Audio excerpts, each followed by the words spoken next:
20대 초반 평범했던 출근길이 공포로 바뀌었습니다. 그날의 이야기를 지금 해보려고 합니다. 저는 작은 사무실에서 사무 업무를 하며 평범한 일상을 살고 있었습니다. 그 회사는 규모가 아주 작은 사무실이었고 매일 출퇴근할 때마다 건물 관리하시던 60대 중반의 경비 아저씨를 자주 마주쳤습니다. 처음엔 늘 가벼운 인사만 나눴고 어딘가 아빠 같은 편안함도 느껴졌습니다. 어느 날 그 경비 아저씨가 주말에 가구점을 하는 친구가 있는데 같이 가보지 않겠냐고 물었습니다. 특별한 의도는 없어 보였고 저 역시 큰 경계심 없이 그냥 호기심으로 따라가게 됐습니다. 경비 아저씨 친구분은 저를 보더니 귀엽게 생겼네라며 반갑게 맞아주었고 직원들을 소개하며 가구점의 규모와 사업 이야기를 해주셨습니다. 60대 중반이라고 하기엔 관리가 너무 잘된 인상이 좋은 분이었습니다.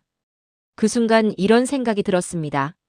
재력도 있고 이렇게 큰 가구점을 운영하고 외모도 잘 관리된 사람이면 젊은 사람부터 중년까지도 인기가 많겠구나. 그날은 식사 자리까지 이어졌고 처음엔 정말 평범하고 가벼운 분위기였습니다. 하지만 노래방까지 가게 되면서 분위기는 확실히 달라졌습니다. 경비 아저씨는 노래 목록을 고르고 있었고 친구분은 잠깐 밖에 나갔다가 다시 들어오더니 갑자기 제 옆으로 다가왔습니다. 그리고 아무 말 없이 제 손을 잡았습니다. 꽤 강하게 놓아주지 않았습니다. 그는 뒤쪽에서 자기 몸을 밀착시키며 제 허리를 감싸고 제 귀에 대고 낮은 목소리로 속삭였습니다. 너를 계속 만나고 싶다. 나한테 이성적인 감정이 든다. 한 번이라도 만나보지 않을래? 나이 이런 건 상관하지 말자. 저는 손을 빼려고 했지만 그는 놓지 않았습니다. 그 짧은 순간이 너무 길게 느껴졌고 몸이 그대로 굳어져 버렸습니다. 너무 당황해서 저는 겨우 이렇게 말했습니다. 사장님, 저 같은 딸은 없으세요? 왜 그러세요? 그러자 그는 조금의 망설임도 없이 이렇게 말했습니다. 딸 얘기는 하지 마라. 나도 남자다. 몸은 늙었지만 마음은 청춘이다. 젊은 사람 보면 설레는 건 나이 들어도 똑같다. 그리고 이어서 더 믿기 힘든 말을 했습니다. 지금처럼 주말에만 만나면 된다. 내가 필요하면 용돈도 주겠다. 와이프한테는 그냥 수긍하면서 이야기할 수 있다. 들키지 않고 속이면서 너를 만날 수 있다. 그 순간 이 모든 상황이 현실이라는 사실이 너무 충격적이었습니다. 경비 아저씨는 친구의 이런 상황을 보고도 아무렇지 않게 지켜보고만 있었습니다. 그날 이후로 저는 더 이상 그 건물에서 경비 아저씨와 마주치기 싫었고 친구가 제게 했던 행동들이 생각나서 괴로웠습니다. 출근길이 두려워졌습니다. 그날 밤 잠을 이루지 못한 채 밤새도록 고민했습니다. 이 상황에서 어떻게든 벗어나야겠다는 생각밖에 들지 않았습니다.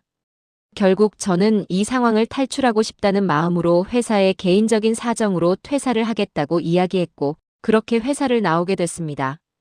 퇴사 후에도 그 사람에게서 전화는 계속 걸려왔습니다. 몇 번씩 수십 통의 전화가 이어졌고 저는 점점 더 불안해졌습니다. 혹시나 그 사장님이 내 뒤를 쫓고 있는 건 아닐까?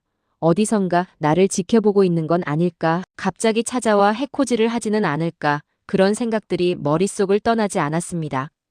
그 불안감 때문에 저는 한동안 밖에 나가는 것조차 쉽지 않은 상태가 됐습니다. 집 안에 있어도 마음은 전혀 편하지 않았습니다.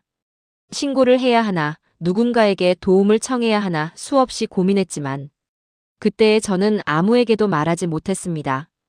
가족에게도 친한 사람에게도 이야기 못한 채 혼자 견뎌야 했습니다.